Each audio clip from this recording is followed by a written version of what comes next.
You just hit something home that I think Scott was getting to as well. I was like, oh, this is a perfect transition. This is like where it's our playground is the bill of material. And I think I mean, I know Scott's talked about this to the company, to everyone at CAD talk about the importance of the BOM. So Stephanie, you touched on it too. Tell us a bit more about the bill of material and how you see it and the accuracy and the data quality. Yeah, being a costing kind of guru, I suppose, that's the huge driver, right? With the bill of materials, if they're not structured properly and you don't have all the right pieces and parts in your BOM, your costing will be wrong. And the scary part about bill of materials being wrong is you're not going to get a system error. It's just going to process through because the system doesn't know it's wrong.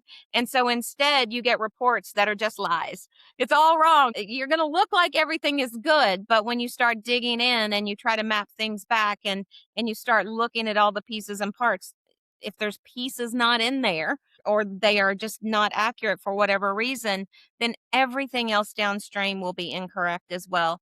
From, like I said before, like planning, your costing, every piece that you need and that you're taking advantage of an ERP system to help you with these things, but you start with bad bombs, you've just wasted your six-figure investment in an ERP.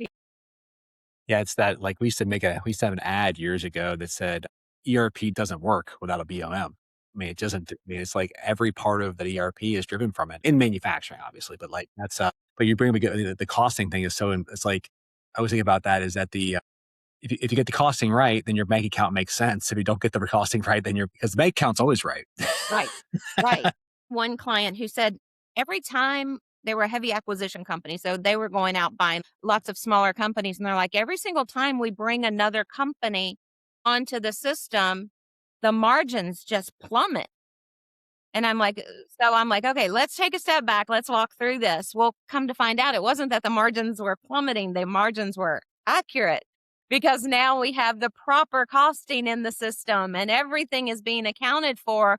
Whereas before, they didn't have a bill of material that was complete or they weren't doing full landed costing or something to that effect. And so now the information is actually more accurate and they can start saying, okay, we have to take some different approaches to maximize our margins now. Absolutely. And, well, and that's even if it's bad news, you have direction on Right. what the bad news is. And it's always, I think, it goes back to one of the things I did in college was this theory of constraints, which I think is a big thing you always see. Or and I guess you probably have the same kind of background. It's like once the data is right and you had the system working, you can find the constraint. Without it, you're just saying like that company thought they had good margins. They're not even looking there.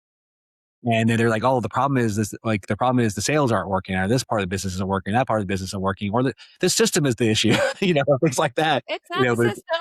yeah, the beautiful thing is it's like, no, yeah, your margins aren't there. That's where you need to look. That's how you Yeah. make your business grow, you know? In their particular case, once I kind of prove to them that the system is doing what it's supposed to do and they're seeing things accurately, then they could go, oh, wait, look, we are expediting material here all the time because we're not planning properly. And we're not planning properly because we're not keeping track of our inventory very well. And so it leads you down a whole different path of better decision making. So you Mhm. can actually start running the business better, more Yeah. effectively. Yeah. And it's like done right, it gives you clarity. Right. Yeah. I like that. I know exactly where I need to look. Cause I mean, you run a business, I run a business. It's the same problem even in ours, right? It's like, where's the problem and is it not working or is it not working yet? Exactly. Exactly. That type of thing.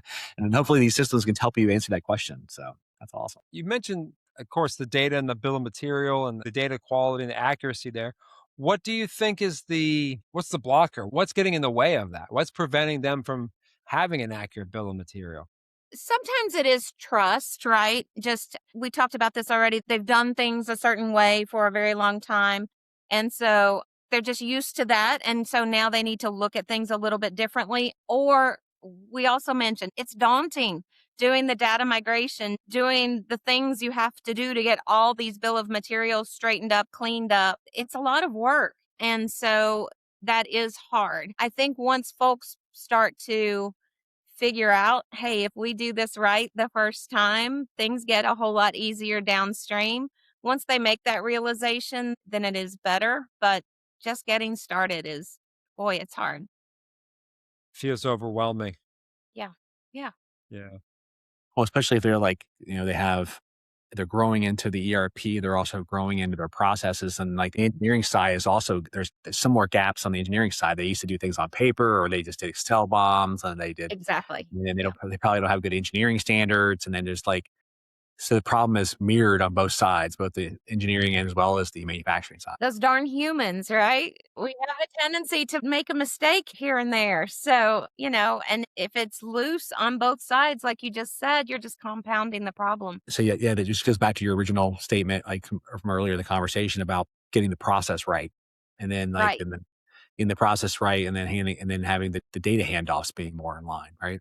Yep. So So, Stephanie, what kind of manufacturing companies do you typically work with? I mean, we obviously at Cat Talk, we work with lots of different types, engineering to order, standardized products that use PLM. I know you said you've been the mom and pop shops that grow up. What kind of manufacturing companies would they have? And do you see similarities and differences in the challenge of the bill of material and the data quality and the processes between those? Yeah. So we do work with manufacturers across the board. We do both discrete and process manufacturing. We work with a lot of medical device companies. We have some aeronautical and engineering type companies for. I'm in Florida. We're really close to the Space Coast. So we have folks who supply the Space Coast area. And so it really does run the gamut of our clients.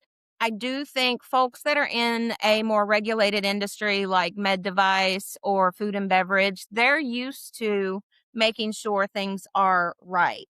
Their engineering standards are usually a little higher level. And maybe some of the more standard consumer products or industrial products, they may be a little looser. It doesn't mean that their product is bad by any stretch, but they haven't been as tight with the data because they don't have those same regulatory requirements that kind of force the issue. I do like to take some of those more regulated industry practices and push those to my folks that are a little less regulated so they can kind of see that there is benefit to that structure and to the rigor of being very, very clean with their data and clean with the approach. absolutely. Makes a lot of sense. I mean, you have kind of proven strategies with the regulatory areas, and then you have it's like like they don't want to clean the data up if they don't see any benefit to it. And in the old process, the benefit was if I didn't have to deal with the data, I could get the parts out faster, or I could do this thing because we're doing everything manually. And that's kind of the way I came from it. We put the system in back in the early days, and it felt like it slowed the shop down, which is exactly the opposite of what they wanted, and then they equated that with losing revenue because our lead times went up and which is not necessarily wrong. But the problem was that like now we can't troubleshoot the constraint if we don't have the data. So it's like the trade-offs, we even kind of make comments like, over the long run, the data is actually more valuable than any given delivery because it allows us to run the business a little bit better that way. I mean, obviously, I work on the sales side and I talk to a lot of our customers. I do a lot of our demonstrations, and we have quite a few med device. And even with the regulations on med device are significant. They have that regulatory pressure.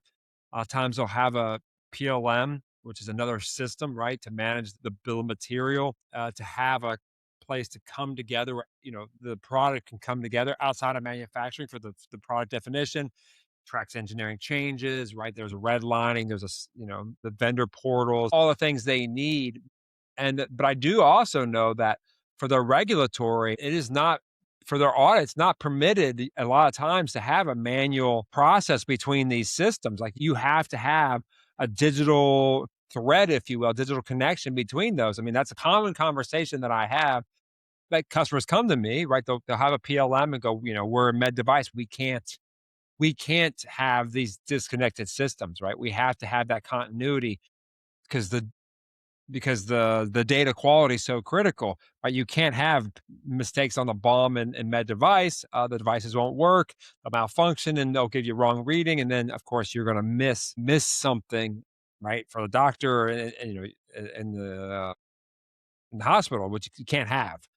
So I know that you're right about the regulatory industries, and we work with a lot of government where a lot of regulated too, and the same situation, right? They have to be very regimented around like the data, the quality, and who holds it, and where it goes, and those manual processes because they're forced into that process they have a bit better defined standards and processes. Doesn't mean that by any means they're perfect, but like if you're comparing them to the not just consumer goods, but the non-regulated industries, those can be a bit looser, right? Exactly right, and I think you touch on a really important part, that connection between systems, massively important, right? I'm somebody that one of the other things I kind of preach to my clients about is dual data entry, double data entry is just death. It's terrible because you're just increasing the need for or the opportunity for more mistakes. Because again, we're human, we're going to make mistakes. That's just what we do. And so if you have to enter that same data into 2 or even 3 systems, that's terrible. So let's come up with a way to enter it once and automate that integration so we're passing good data.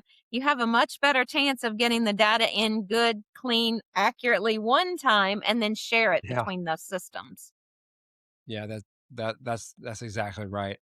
We would I would people who have PLM, I would always blow my mind when they're like, "Yeah, we have PLM, but they're not connected. You know, they're not connected to CAD. They're not connected to ERP." I'm like, you just you just doubled the amount of times, or tripled, right? I had to enter it in CAD, then I got to enter it in PLM, and then I got to enter it over here. It's like, well, I don't get it. You just entered the same part 3 times. I don't get it.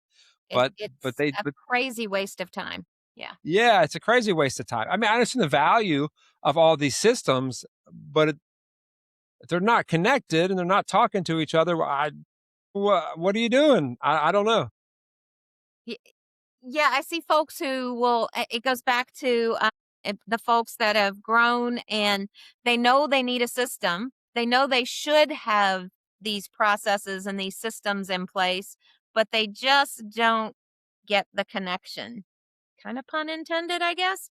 Yeah, They need to that extra step of them making sure that they're connected and they're sharing data and the systems are talking properly to each other. It's just it's critically important.